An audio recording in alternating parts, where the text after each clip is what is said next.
അവസാനം സൂര്യൻ പൂർണ്ണമായും നശിക്കുന്നുവെന്നുമാണ് ഖുർആൻ പറയുന്നത്. പദങ്ങളുടെ ആവർത്തനം. നാം ഇതുവരെ വീക്ഷിച്ചുകൊണ്ടിരുന്ന ഖുർആനിലെ അത്ഭുതങ്ങൾക്ക് പുറമെ വിസ്മയകരമായ ചില ഗണിതശാസ്ത്ര സവിശേഷതകൾ കൂടിയുണ്ട്.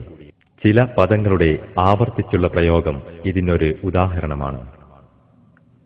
ചില പരസ്പര ബന്ധിതങ്ങളായ പദങ്ങൾ ഒരേ അനുപാതത്തിൽ തന്നെ ഉപയോഗിക്കപ്പെട്ടത് അത്യധികം വിസ്മയകരമാണ്. ചില വാക്കുകളും അതിന്റെ ആവർത്തനങ്ങളും ഇനി നമുക്ക് ശ്രദ്ധിക്കാം. ദിവസം എന്ന പദം 365 തവണയും അതിന്റെ ബഹുവചനമായ ദിവസങ്ങൾ എന്ന പദം 30 തവണയുമാണ് ആവർത്തിക്കപ്പെട്ടിരിക്കുന്നത്. ചന്ദ്രൻ എന്ന പദം ആവർത്തിക്കപ്പെട്ടിരിക്കുന്നത് 12 തവണയാണ്.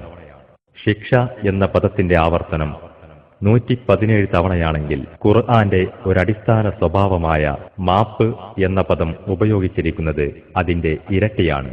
ഇഹലോകം എന്ന പദവും പരലോകം എന്ന പദവും ആവർത്തിച്ചിരിക്കുന്നത് ഒരേ അളവിലാണ്, അതായത് 115 തവണ.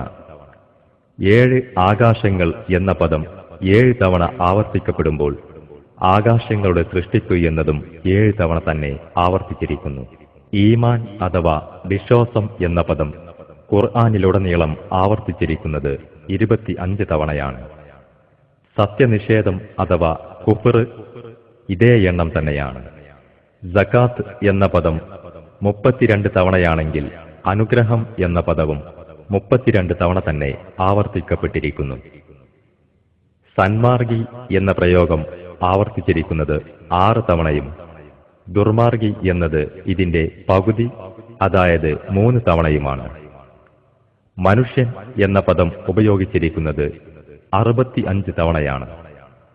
മനുഷ്യ സൃഷ്ടിപ്പിന്റെ ഘടകങ്ങളെ സംബന്ധിച്ചുള്ള പ്രതിപാദ്യങ്ങളുടെ ആകെത്തുകയും ഇത്ര തന്നെയാണ്. കര, കടൽ,